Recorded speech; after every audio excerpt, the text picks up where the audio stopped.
What's going on, guys? It's John Markish, your Real 2K insider, and I got some good news for everybody. 2K Share got fixed with the patch, so I was able to share my roster today.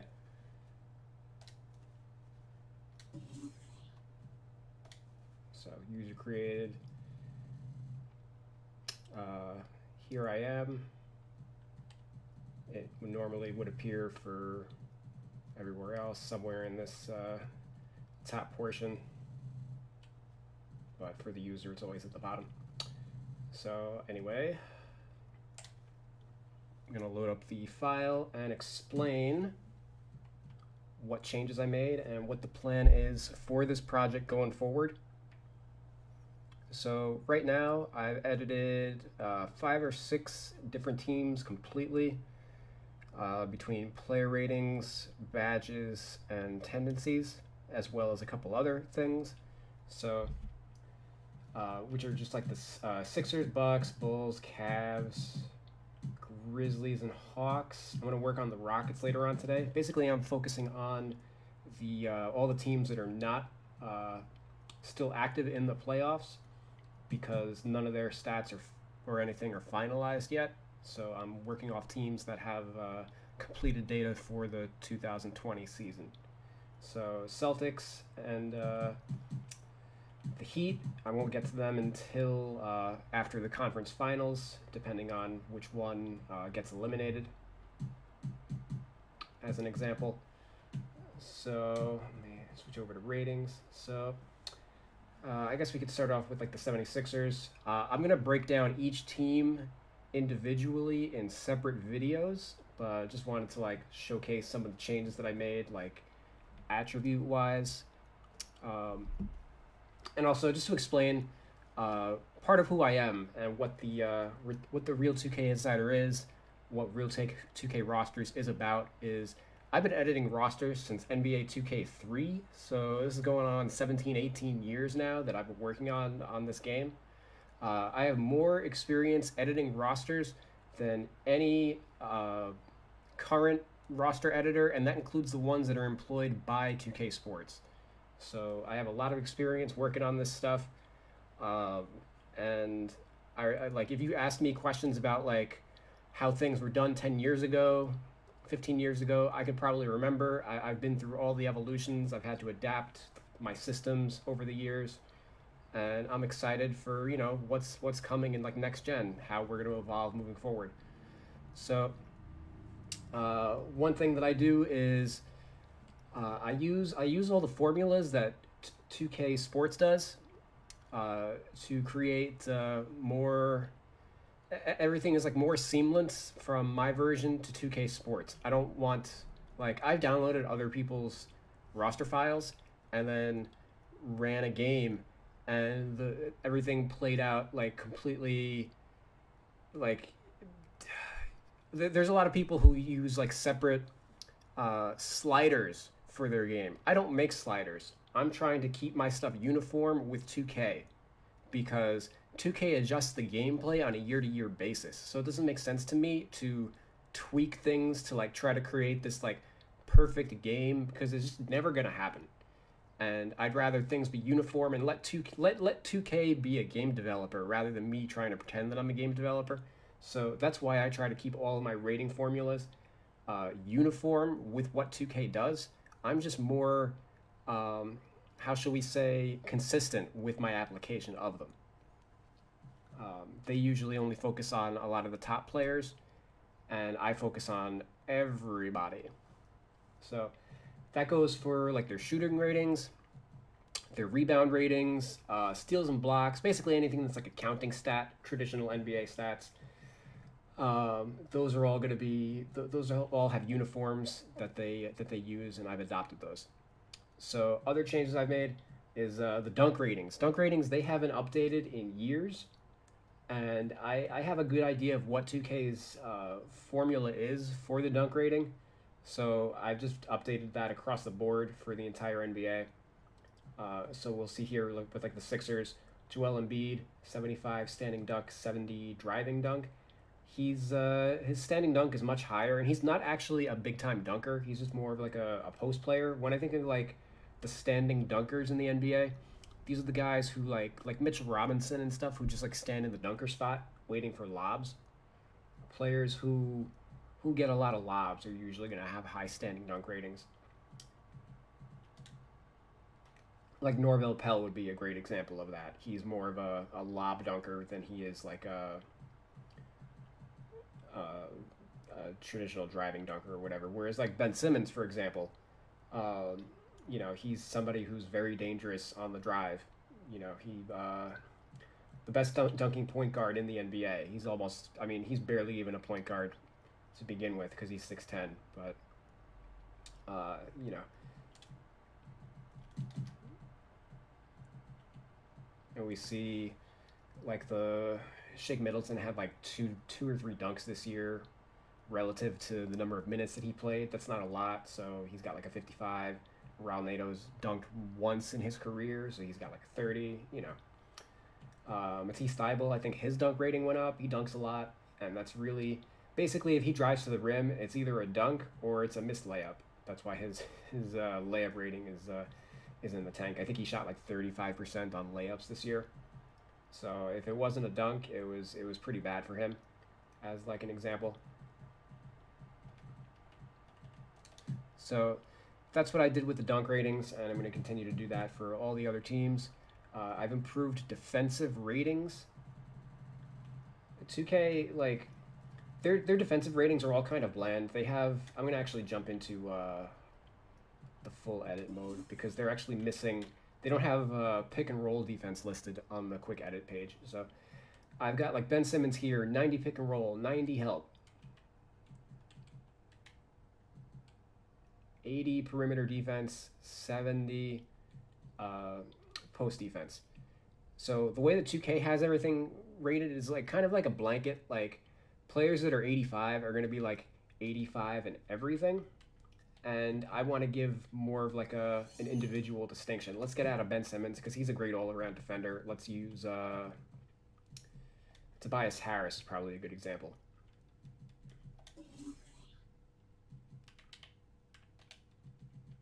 So Tobias Harris, 75 pick and roll, 65 help, 75, 70.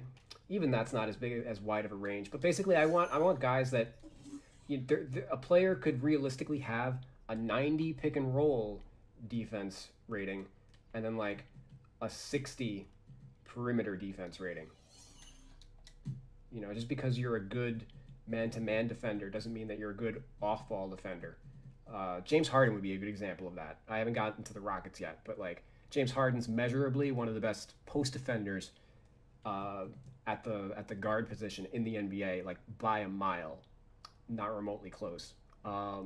Just because of the way that he's built and stuff, and as a result, his individual defense is great. But we all know James Harden is the guy who like falls asleep on help defense and stuff traditionally, or like Kobe Bryant. Towards like the end of his career, when he had to guard one-on-one, he was fine, but like he was just taking possessions off defensively. Like shooters would just like routinely expose him because he wasn't rotating at all. So he would have had a lower help defense rating, but still maintained like an 85 isolation defense rating.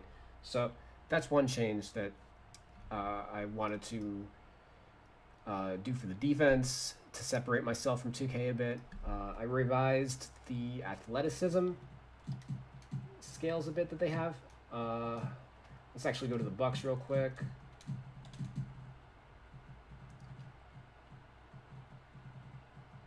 So we revised speed, acceleration, lateral quickness, and on-ball speed. Because like if we look at Kyle Korver, his speed from 2K is even lower than that. He's like a 50s, low 50s, and like there's no guard in the NBA that moves that slow, and they have a lot of the power forwards and centers with like really low speed ratings. Like the Lopez brothers both have like 25. They're not the slowest players in NBA history. Like Robin Lopez, like was actually known a little earlier in his career for being like pretty decent in transition. And certainly these guys aren't as slow as like Boban Marjanovic would be like who I would peg as the slowest player in the NBA, and they're still like faster than a lot of the other centers in like history once you go over to like the classic teams and stuff.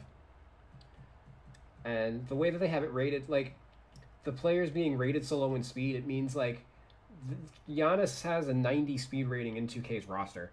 So the separation is just like too great. And a lot of the times, like small forwards and power forwards are kind of becoming the same position. A lot of power forwards, like Marvin Williams, for example, started his career as a small forward. Carmelo Anthony, like guys like that. Kevin Durant's going to play the four this year rather than the three. Like all these power forwards are becoming centers and small forwards are becoming power forwards. But 2K rates power forwards as if they're centers, like they're much slower than like wings. And the separation, like it just isn't there now compared to where it was like 10 years ago. So just been updating speed ratings and stuff to kind of try and reflect that.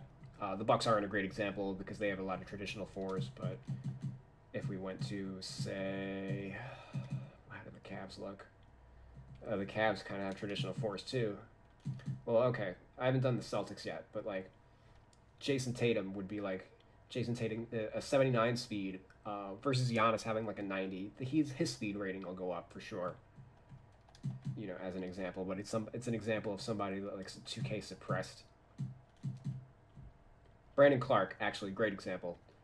Has a high speed rating, one of the more athletic fours in the league. He's physically, he's a three. A 6'8", 215.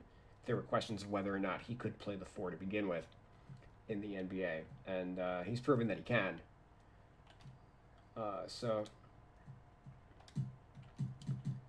that's something that I updated. I adjusted the consistency. Where are they? Consistency ratings for the NBA. I basically used real plus minus to come up with my figures, and that's actually not too far from. I'm pretty sure that 2K also uses RPM to determine their consistency ratings, but they weren't. They're not as up to date, and they also have a wider range than I think is necessary. They use a range from 30 to 99, and I cut that from 40 to 99. So the lowest a player will have is 40. If you have a 40, it basically means you were like Kobe White was among the worst defensive two guards in the NBA. Zach LaVine not too much better. Whereas if we go to offensive consistency, that indicates that these guys were among the best offensively, and that's not something that gets measured typically by like points per game. Giannis is a 99 in both. He led the league in offensive RPM and defensive RPM. Middleton's a 95, but defensively, I think he was like middle of the pack, slightly better. Like so, 70 is the average, because on a 40 to 100 scale, 70 is the midpoint. So that's how I did it. Whereas like with 2K having a 30 to 100, that makes 65 the midpoint, but they weren't really rating it on that type of measurement.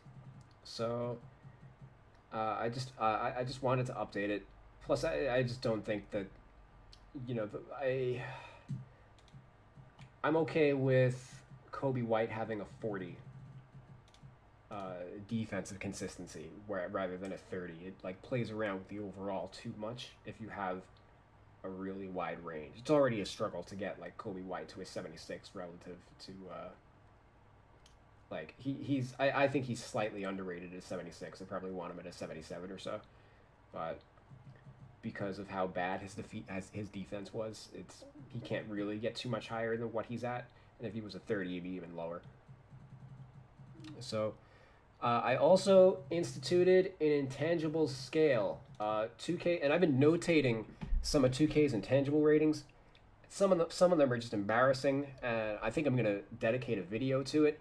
2K uses the intangibles rating as like a band-aid for like them not doing work on a year-to-year basis. Like I've noticed like the year-to-year change for certain players from intangibles wise. Like there's some players that went from like an 80 intangibles to like a 25. And all the intangibles does is it's a modifier for the overall rating. But the way 2K uses it is basically as a crutch. Rather than just go through and update, like, there's a lot of examples where, they'll have a player with like a high intangibles rating, and like their help defense is like in the tank, or their speed rating is much lower than it should be. Like, there's a lot of different things that they could update to like get the player higher, but they just choose not to, and they have this band-aid rating. Whereas I actually use the rating for as kind of the way it's intended. So the overall rating, if we're going to use this tendency as a modifier for the overall, what is the role of the overall rating in the game? The overall rating, the main thing it does is it's the player's value in trades, anything the CPU uses to evaluate a player's ability level. So trades, and then like the rotation. So the minutes that a player gets in the rotation and whether or not they start. They use the overall rating for that. So, which is why having a player with a high overall rating is important. So we see, for example, like Kobe White has a 76 rating. This is actually fine because he actually is one of the higher rated bench players on the Chicago Bulls, right? So that at least keeps him up in the rotation. But if he was any lower than that and he was out of the rotation, that would be a problem. So from there, we would be able to just go through and do that, right?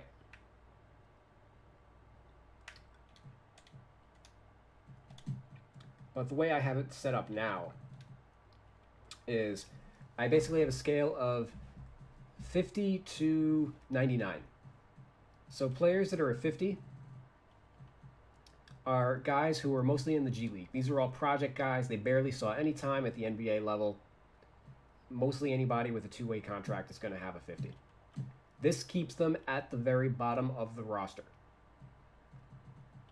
60s, these guys are end of the bench, like third strings. Like they're on the squad, but they don't really play too much. They play like spot minutes or in the event of an injury. Like Sterling Brown would be an example. He doesn't really see the court unless there's somebody else on the team is hurt. Like once Kyle Korver came back, like Sterling Brown was out of the playoff rotation because they just went with Kyle Korver, for example.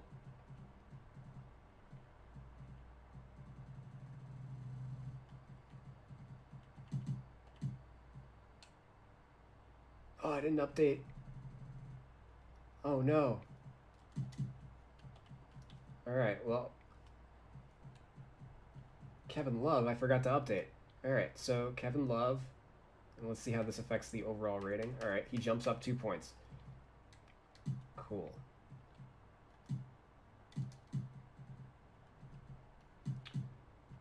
So going back, then we have 70s. 70s are role players, the guys who play off the bench and get steady, consistent minutes. The Bucks have like 5 of these guys. And then 80s are either like sixth men or starters.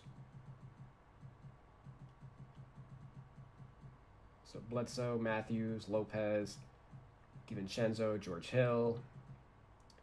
And then 90s are all stars, and 99s are like all-time greats. So if we tier off the intangibles rating, it's going to make sure, or at least help ensure, that players are where they're supposed to be role-wise. Because if you're using statistics to determine most of these ratings, then whoever's got the best statistics generally is going to play the most, right? So it's everything's just very clean.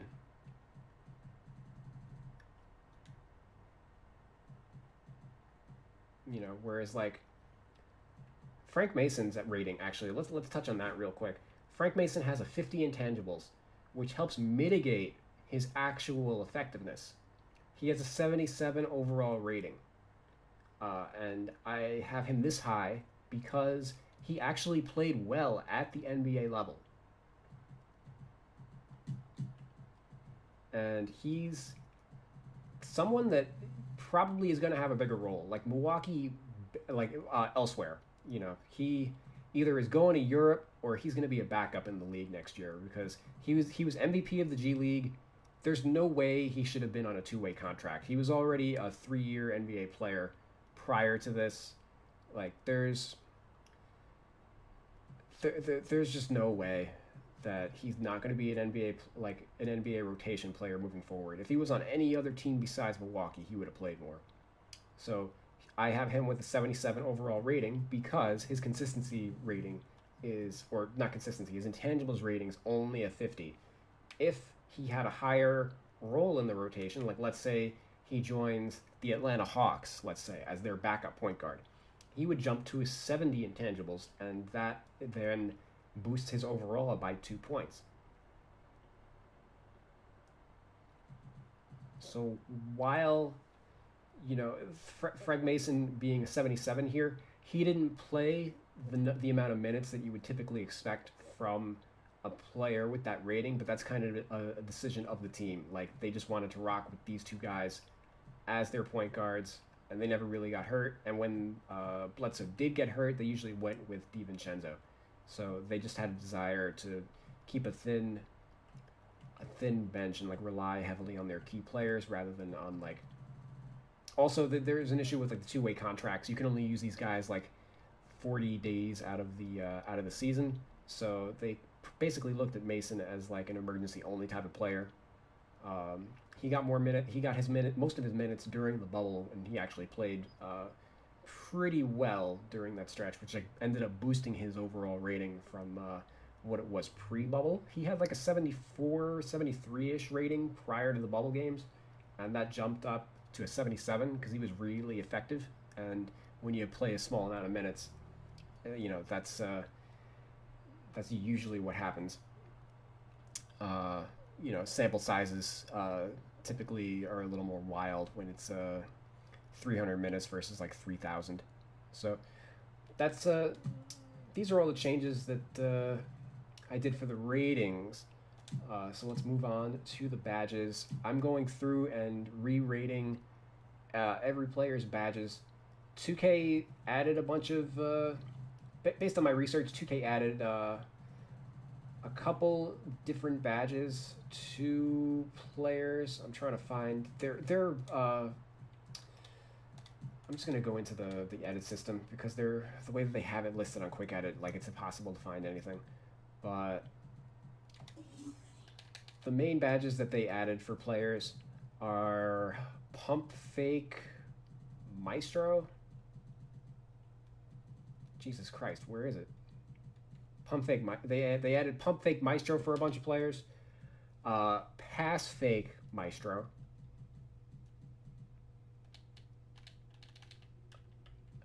Deep hooks and deep fades, although mostly deep hooks. They added that around the league. Giant Slayer, I've noticed, has been tweaked a little bit. Stuff like Moving Truck. They just were a little more liberal with a lot of badges that weren't tied to any stats. So a lot of players went up like 5 badges or so. And I've just been going through and like refining each one, using a lot of some of them you can measure statistically, like Putback Boss, for example. Putback Boss, Corner Specialist. Corner Specialist is actually a good one. Corner Specialist, all these stats are available on Basketball Reference, right? 2K only uses single season data to determine corner specialist. So the thing is, sometimes the samples are too small. Like sometimes, and they use shooting percentage to calculate corner specialist, and they don't really factor in like how many shots a player took. Like for example, Trae Young. Trae Young has a gold corner specialist. He only 3% of his shots actually come from the corner. but he shot like 40. He's a career like 49% from the corner. So I kept him with corner specialist. But like that would be an example of like if a player only shoots, if he was 39% from the corner and only 3% of his shots are from the corner, then that's a little different. Then I wouldn't bother giving him the badge. But like a player like PJ Tucker, for example, like 75% of his shots come from the corner. That's an actual corner specialist. You shouldn't be evaluating him based on like his actual shooting percentage. So, and if he'd had like a cold shooting year, but like the rest of his years were good, you should, that's something that you should throw out the window. So I'm adjusting badges, tendencies. I'm going through and adjusting. A lot of basically anything that I can use data for from the NBA. So all their shooting data, I've updated a little bit. One thing that I've tweaked is, so the way that 2K classifies close range and mid range is a little off relative to the way that the NBA classifies it. So close range is, in my estimation, the way that it's short mid range shots. So from 3 feet to 15 feet, under shot under basket. This is anything that happens around the rim, layups and dunks. Shot close is supposed to be 3 to 15 feet, but instead they have it 3 to 10 feet, and they have mid range measured as 11 to 23 feet. When in actuality, mid range, the way that the NBA classifies mid range on their shooting zone data, is 16 feet to 23 feet. So basically, my under basket and 3-point tendencies are like, they're all within like 1 to 2 points of what 2K has them at, but a lot of it has basically been decreasing players' shot mid-range tendency and then raising their close range tendency basically by the same amount. So let's say Trae Young was probably at like a 21 mid-range and like a 56 close range at default. That basically got switched. So that's one example where my data will differ. And to be clear, like the mid-range shot is a dying shot in the NBA. We see like DeAndre Hunter, Cameron Reddish, Trae Young. Those are the top guys in the Hawks, and they barely have a mid-range tendency, and it's because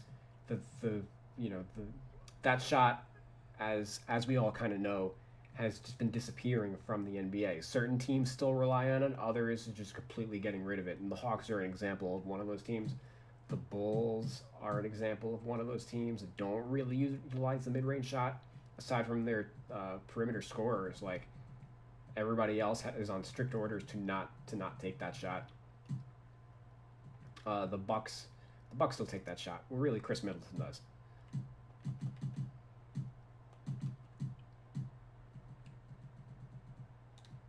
And the close range shot, so like John Morant's actually an example of he had a much higher mid range tendency than close range tendency. So we had to fix that. The close range tendency, the basically a lot of floaters happen from this range. So point guards that drive a lot, like John Morant, Trae Young, they're gonna have high close range shots or tendencies, and that's basically what that shot is they're driving to the basket and pulling up for floaters. So speaking of pull-ups, I've been using the NBA's shooting data to update contested shots, step backs, pull-ups, use glass, which is basically bank shots to me, and floaters.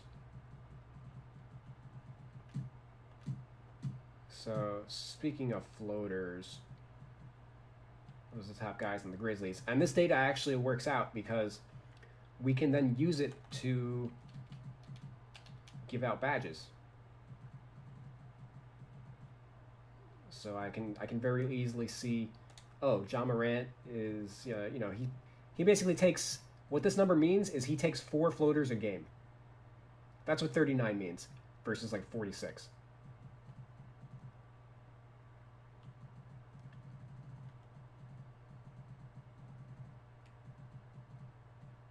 Or, I'm sorry, is that accurate?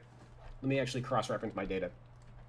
Is it 4 floaters a game or 0.4?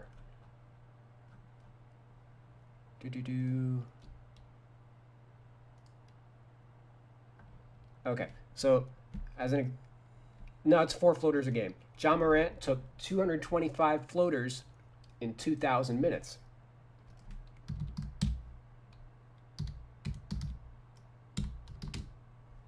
So per 36 minutes, he averages 3.9. And that's basically how you can look at a lot of the other tendency changes that I made. These are all standardized to minutes. If it turns out that they're not taking enough shots, what I can do is adjust the scale. Let's say we need to add a multiplier in, let's say times 2. We just double everybody's floater rating. So Ja Morant would have a 78 if we wanted to make sure that he was taking a lot of floaters. So that's something that once I adjust all the other layup tendencies, that's something that we can test in the gameplay and then make adjustments from there. So the alley-oop tendency is actually a great example of that. Alley-oops, the floor of this tendency is going to be a 0. And the reason for this is if you give somebody any lower than a 25, if a user attempts to throw an alley-oop to say, I want to throw an alley-oop to, that guy's got a 0, so we'll have to fix him. If I wanted to throw an alley-oop to Shake Milton, if he has a 24, boom, 24, he's not going to jump. He's not going to jump. The pass is just going to sail out of bounds. He won't attempt to jump. So everybody's got to be 20. Like, I don't want... that's only on user input. Like, it sounds crazy because you think of the tendencies as CPU behavior. It is CPU behavior, but there are actual effects on the user that not everybody knows about because they don't nobody has this game in like debug mode to test. Only the developers had it. So that's like something that I was told by a developer. This is how the game works. You can't have these guys any less than a 25. So we make for the floor 25, and then we adjust our scale from there. So there's a bunch of guys who, these guys get lots of lobs. And then as we tier on down, Josh Richardson, he played 2,000-something minutes, and he only had 2 alley-oops the entire season. So he's got 29, which is 4 points higher than the floor. So normally that would be a 4, but instead it's 25, or 29 rather. Because, like, the way that the game coding works, it's not simply it's not a standard mathematical equation. If I want somebody to dunk 4% of the time or attempt something 4% of the time, you can't just give them a 4 because that's not how the gameplay code interprets it. So you have to kind of understand how the code works when you're going to change tendencies. So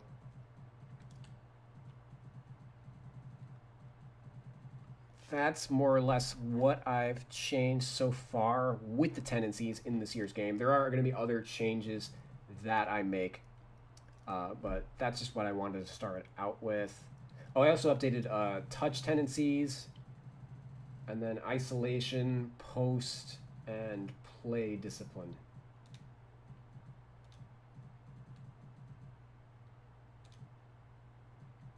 So my isolation scale differs a little bit from what was instituted with 2K. So basically I have their base isolation tendency is the average, and then I just double it for poor because I want players to be, if they're guarded by a bad defender, we want them to be attacking. And then conversely, if they're guarded by a good defender, we want the frequency cut in half. So We see 25, half of that's 12 and a half, so 13, and then double that is 50. And then going down, we see most players don't really look to isolate. It's only a handful of guys per team. So that's how you get the top guys still attacking, but Josh Richardson, if he gets a bad defender on him, a cross mismatch or whatever, he's still going to attack a little bit here and there. And then play discipline. Notice, I'm just going to say this. Notice how play discipline is sandwiched between the post-up and isolation freelance tendencies. I'm just going to say that. So, and where's the touch tendency? It's like a needle from a haystack. There we go. Touch tendencies is basically like the pecking order for the teams, i.e., the shooting tendency that for the gameplay itself. The gameplay itself doesn't use the actual shot tendency.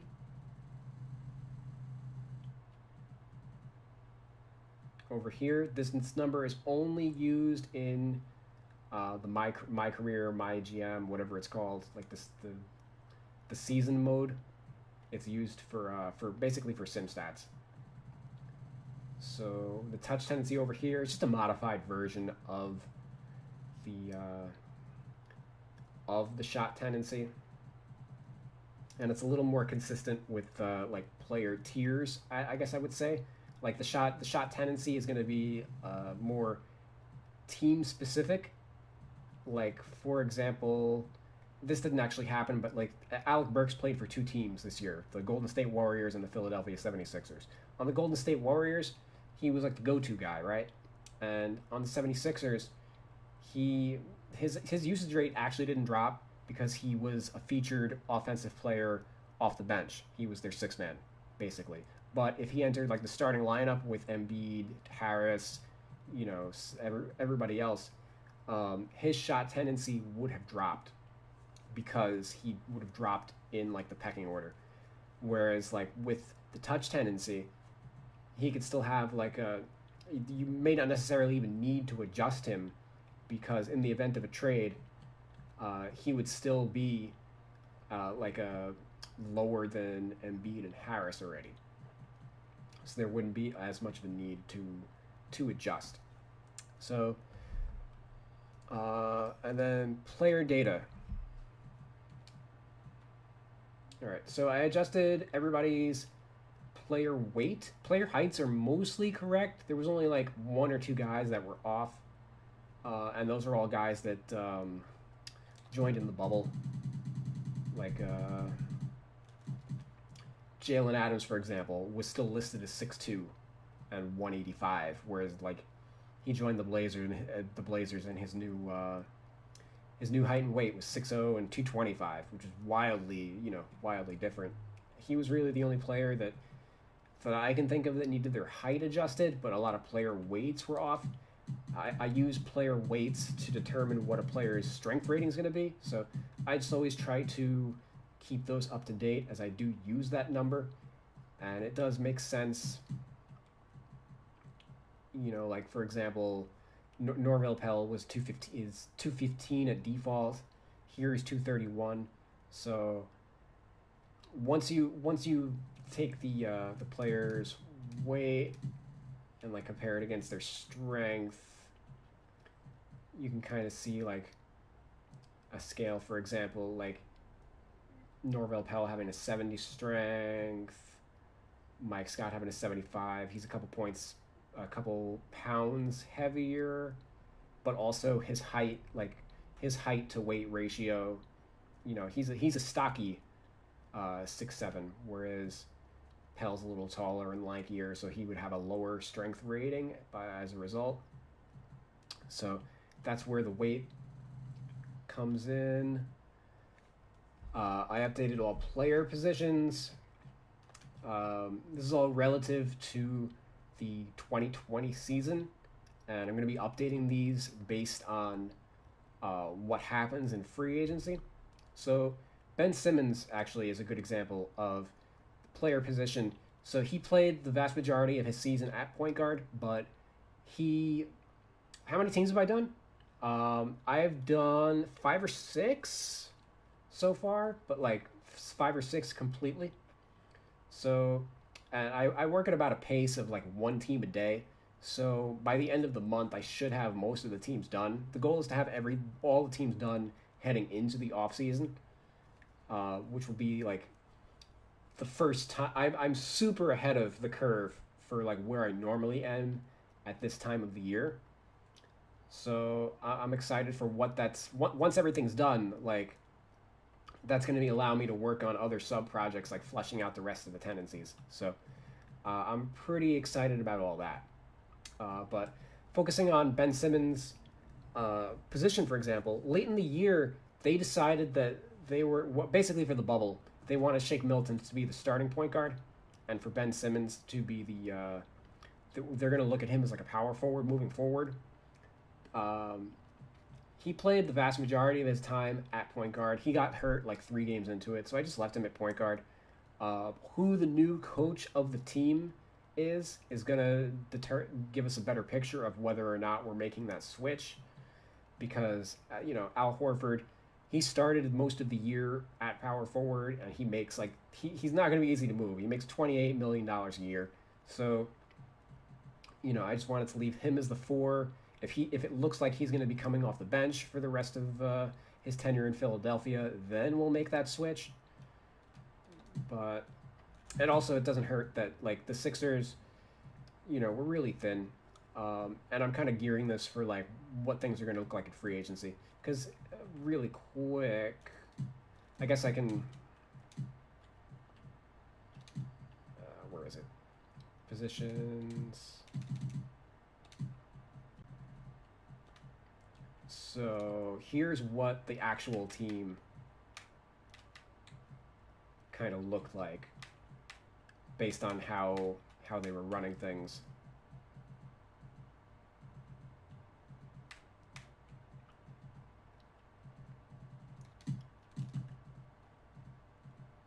So like Alec Burks, he was playing point guard off the bench for the 76ers, which was wild.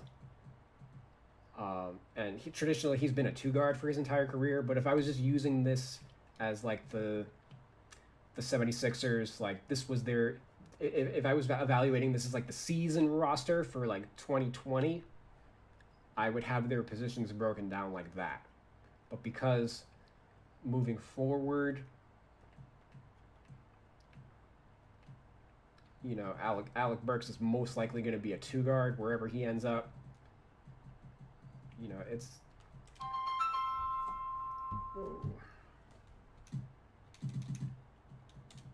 let me just switch back. Boom, boom.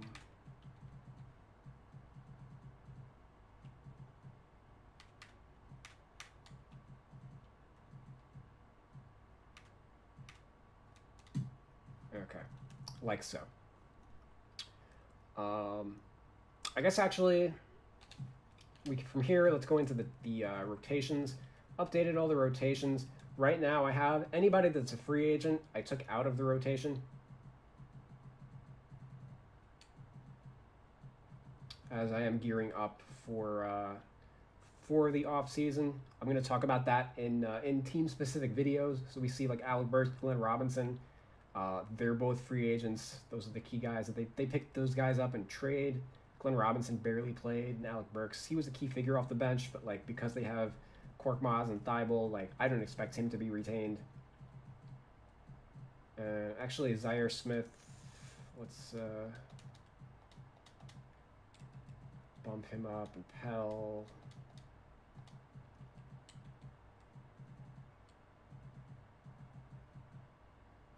And I guess actually Shyok.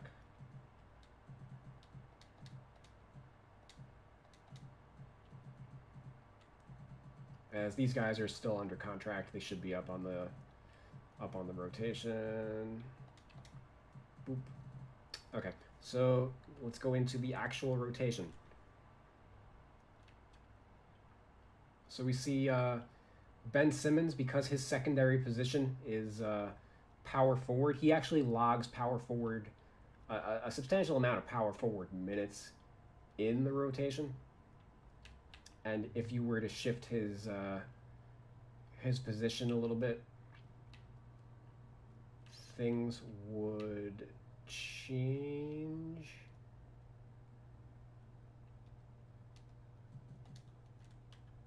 Let's actually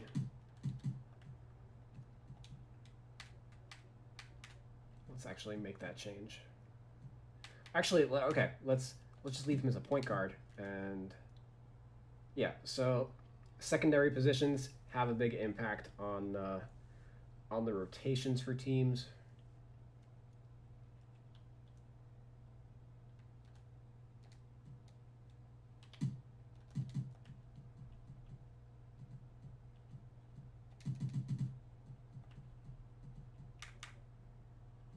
And I've gone through and updated secondary positions and primary positions across the NBA. So the game should give, you can go through and update each and rebuild each team's rotation from scratch. I don't, because it's pretty time consuming, and all this is subject to change as soon as we enter the off season anyway. So it's kind of like a fool's errand. But those are, that's what I did with the rotations. Player contracts are updated. So what's a couple things that I did? Okay, so Matisse Thybulle, we see here that he has 3 years remaining at $10 million, give or take. I went through and removed all of the team options for rookies, because for first rounders specifically, because the way that the options for these are actually structured in real life, it doesn't make sense for them to be treated as options in the game. Team options are generally decided upon at the end of a given season, but for first rounders, those options have to be picked up at the beginning of the season. So basically after training camp is when they get picked up. And they mostly get picked up for everybody except the most extreme busts. So I just deactivate them. And like for any player that did not get their option picked up, you would just remove, like, let's say for whatever reason Thybulle sucks and like he just can't play anymore, and the Sixers aren't going to pick up his bargain contract at $4 million, then you would just remove that. But like 95% of first rounders get their options picked up. Like, I'm not going to quibble over it.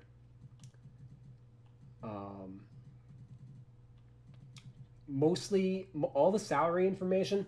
Last year there was a lot of issues with the salary information at the start of the year, and it looks like 2K actually cleaned that up, and they used Basketball Insiders. Has the most accurate salary data on the web, and I'm pretty sure that Eric Pincus, who's the site manager for them, he worked with 2K to update their salary information, so that's why a lot of the numbers are like solid and on point. So that's one thing I'm happy about, is I didn't have to go through and like play with decimal numbers and everything. So that's one thing I didn't have to fix. Like just the options here and there were appropriate. Who's a player that one of these guys? A handful of team options still need to be adjusted. And let me just find the specific player that I can use as an example.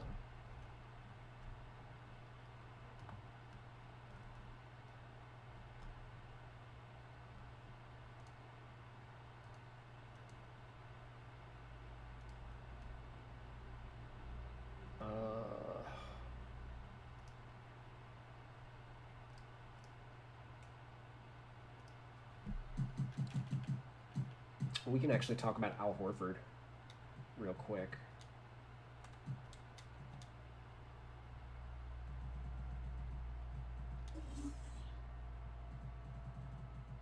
So Al Horford, interestingly enough, and the way that options are kind of work in the NBA, very few players actually get team options now. It's all about guarantees in the contract. And so for a player like Al Horford, his final season is like quote unquote technically a team option, the way that 2K works with options. Uh, he makes 26.5 million in his final season, but only 14.5 million of it is guaranteed. And if it 19.5 million, so if they make the NBA finals, 19.5 million is guaranteed, and all of it is guaranteed if they make the NBA final. If they win the NBA finals, whatever team he's on. So technically speaking, this is a team option. Like it's more like a contract buyout rather than like an actual option. Like there's no way that this year is getting picked up, so it's like he basically gets paid half. It's a $14.5 million buyout. Um, and there's a couple examples of that. Tomas Sederansky of the Bulls, he makes 10 million in his final season, or he makes 10 million a year, but his final season's like 5 million guaranteed. Uh,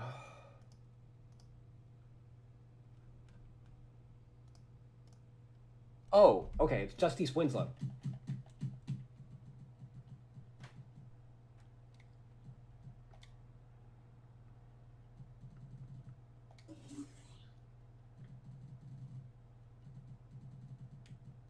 Oops, wrong button.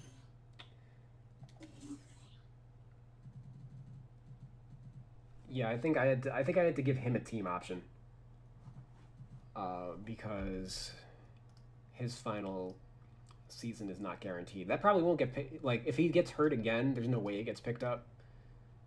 I didn't realize that his final season wasn't guaranteed. Oh no no no no. Okay, derp derp derp. It's Dwayne Dedman. His final season is for 13.3 million, and that's 2K is missing the team option there. Like there's no way that gets picked up. He's a backup center, and he really struggled last year. But even as like a backup center, like he's overpaid by about $10 million. So that's one instance where I did make a difference updating contracts. Glad it took me like 3 minutes to freaking come to it, but you know, it's a lot of data to sift through. Uh, what else? We also updated play types. Most of these are like all over the freaking place for 2K. Like they have guards with pick and roll man instead of like actual pick and roll. They have like Jonte Porter, for example, is a rookie center. I've got him. He's a stretch five, so I've got him with roll man and like low post as his play types. His play types with 2K were pick and roll ball handler, um, guard post up, and like some shooting, like 3 point and off screen, which I don't necessarily like. Yeah, he's gonna be a stretch big man, but I don't think he's gonna be the type of guy like Porzingis who you would actually run off of screens and stuff. I'd wait for a player to show me that at the big league level before I like gave it to him. But that's an example. Um, Dylan Brooks, I'm pretty sure is messed up. Brandon Clark is another example of like he has pick and roll ball handler and 3 point as his play types rather than like he's a cutting big man, you know.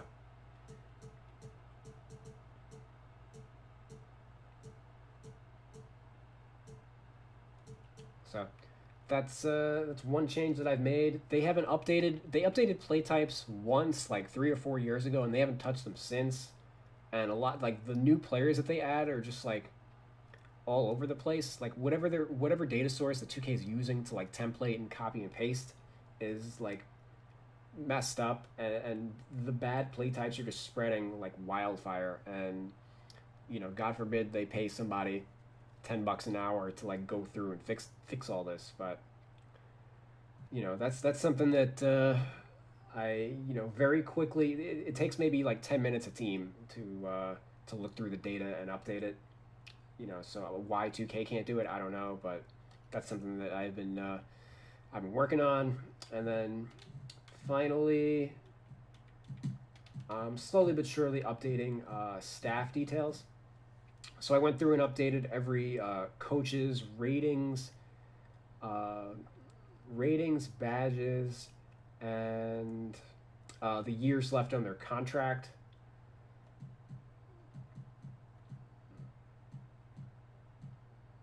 So we see Brett Brown. I still have any coach that was fired as the coach of the team until we get a new coach. I'm not gonna like fire them and then replace them with like a generic coach. That doesn't make sense. Um, so all I did was just like reduce their years to one. Um, so just going through the coaches real quick.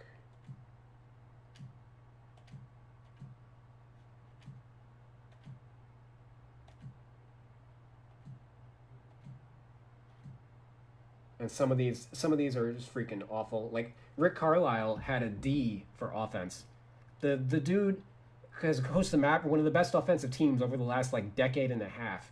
He's been their coach. He coached Dirk Nowitzki. He's coaching Luka Doncic right now. But oh yeah, he's like the worst offensive coach in the league. Get the f out of here, bro. So that's one example of a rating that was wildly off. Here's Steve Nash, tentatively. I'm high on his offense. Obviously, he was a wizard as a player, so like it makes sense. ACA. That's basically in line with like Mike D'Antoni. So we'll see how that plays out, coaching wise with the Nets. Mike Malone. I gave him the clutch, defensive clutch badge or whatever it's called. Calm and poised in the elimination games, his players outperform their abilities in playoff when facing elimination. I mean, if there's ever been a coach to deserve clutch, it's absolutely Mike Malone, based on what the Denver Nuggets have done in their series against the Clippers and their series against the Jazz. And they actually went to Game Sevens in the previous season also. So like, he's absolutely like the clutch coach, the clutch coach. So we updated him there.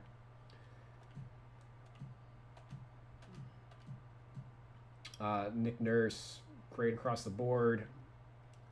Arguably, like I listened to the Nate Duncan and John Hollinger podcast. They had a podcast that ranks every coach, and like Nick Nurse is like the best coach in the NBA by a mile in terms of like all the metrics that they used. So that's reflected here. It's also reflected in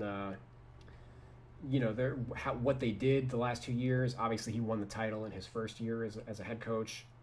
Um, and I think a lot of people would agree that the Raptors overperformed this year. So, easy to pretty easy to give him A's across the board, which I did to like a couple coaches like Popovich, Doc Rivers, etc.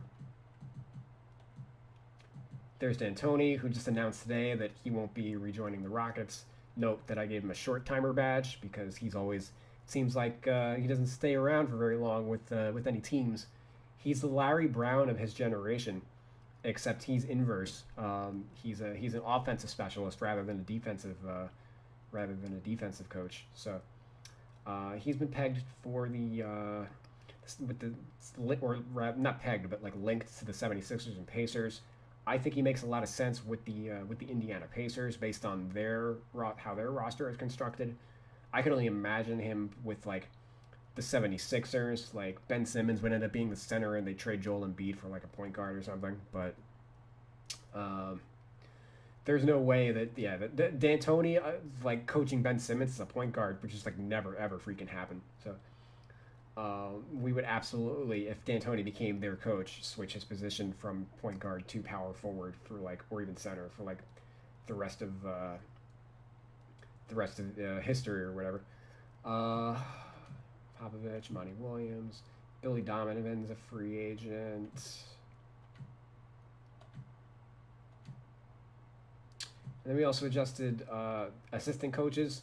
Some of these guys are not in the game, and had to be renamed. Tony Brown as an example of he was Jim Davis or something like that.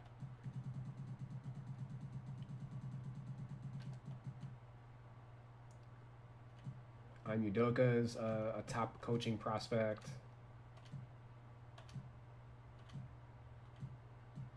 Sam Cassell.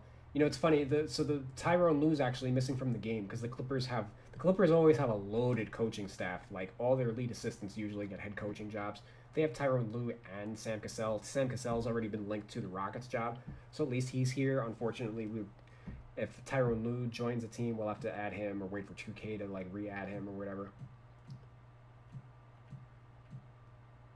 Weirdly enough, this is not. I didn't rename. This is Caleb Canellas.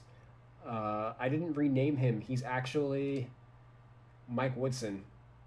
Uh, they just didn't replace his. They didn't replace his picture, which is kind of cute.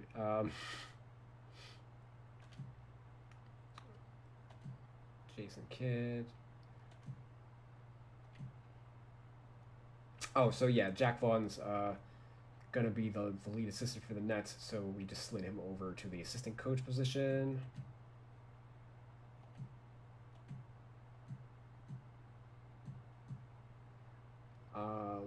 This guy's not. This guy doesn't exist, but because like whoever the lead assistant of the Rockets, basically any team with the fired head coach is most likely going to replace their lead assistant also. So I didn't feel the need to like adjust here and there, but a lot of their ratings and stuff are different. Funny enough, um, among the things that had to be updated with the badges, basically any player that got added to the game as an assistant coach after the fact, like Tim Duncan doesn't have the former player badge. Like, what are you guys doing? You know. So a lot of guys that are former players as assistant coaches, I had to add that for them. Oh Jesus, Maurice Cheeks, badges.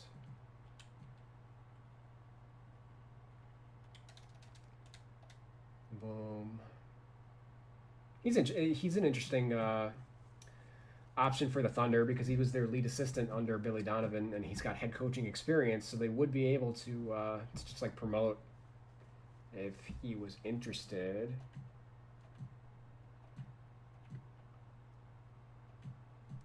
And worth noting, Gennaro Pargo is not the lead assistant for the Trailblazers. Nate Tibbetts is, but I didn't want to like it doesn't matter. I'm just gonna add. I'm gonna release him and like add a white guy, a generic white guy with like the same ratings. It doesn't really matter. I'm going to update the GMs for every team. I went through and updated all the CFOs to basically the owner of the team, as I think that's a nice touch. As the owner, the owner is like the face of the organization. Like, and it gives everybody somebody to hate, like Jim Dolan. I think it's a nice touch to. I have him with bully and introvert as his badges, which is kind of cute. Um, but I keep him with like a high business rating because I mean it is the Knicks, but like just a trash executive overall.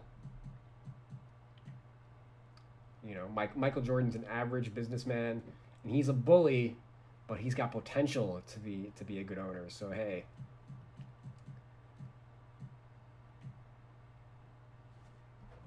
and Dan Gilbert's a little introverted also, because he uses Comic Sans in like his hate mail that he sends out to NBA players. So yeah, I went through and updated those. Gonna do the GMs. Going to work on. I'm not gonna work on the specific trainers, but I will update the rating for the trainers because there are teams that have a good training staff. The teams that stay healthy, um, are going to have a high rating, and the teams that it seems like they're always frequently hurt, like the Chicago Bulls, have dealt with a lot of injuries. We can give them a lower training rating. And that's something that's like a little harder to measure on like a year-to-year basis. Like you'd have to look at like over the last 5 years to kind of come up with those. And basically the same thing with the scouts. I'm not going to focus on like who the actual scouts are for these teams, but the teams that draft well are going to have high scout ratings. The teams that draft not so well, like the Sacramento Kings would be an example. Let's see what their rating is. It's a C. I would probably give them a D, to be honest. Like they're one of the worst scouting teams in the league based on how they drafted over the last like 20 years. So that's something that I'm going to be working on moving forward. But yeah, just fleshing out these teams, ratings-wise, badges-wise. And then once all those teams are updated, we can start working on the tendencies, going a little deeper on those. And once the season's over, the draft is going to happen. And then I'm going to add players from... Once 2K adds the players to the game, like I might have some mock like draft class players to sub temporarily, but once 2K adds the official players, I will what's it called? I will export their player DNA, which makes a created player, and then you can add them to the roster that way. So I'll be doing that just to get all the official stuff in as our baseline. And then you can expect daily updates throughout the off season. And I'm going to be giving analysis, team by team analysis, as those changes happen during the off season. Whenever that happens, it seems like forever from now. But yeah, that's those are the goal. Those are what we've been doing over the past week or so of since launch, and what we're going to be continuing to do over the next like 2 to 3 months or so, heading into the 2021 season. So thank you guys for watching. My name is John Markish. I am the real 2K Insider. Keep an eye out for my team analysis videos. Those will be coming within the week, I want to say. I still have to record them, but going to start with the teams that I've already worked on. So the Sixers, Bucks, Bulls, Cavs, Grizzlies, and Hawks will be the first teams that I release. If you like the content of this video, like this video, and follow me on YouTube. You know, because the more those numbers go up, the easier it's going to be for me to make this a full-time thing, you know, and not just a part-time thing. So appreciate you all. Thanks for watching, and download my roster, which again you can do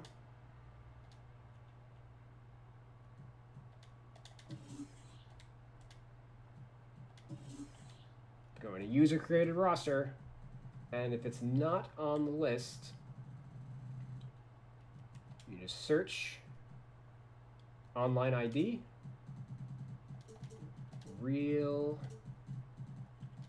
2K Insider. Please don't send me a friend request on PSN. I will not accept it. I don't even add my real life friends, much less my internet video game friends. Sorry. Or let's do content name real 2K, and it'll pop up. Cool. So that's how you download my roster. Anyway, thanks again, guys, for watching, and I'll see y'all later tonight. I think I'm gonna stream. I'm gonna do a live stream of me editing the Houston Rockets a little later on tonight. So be on the lookout for that. I'll catch y'all on the flip side later.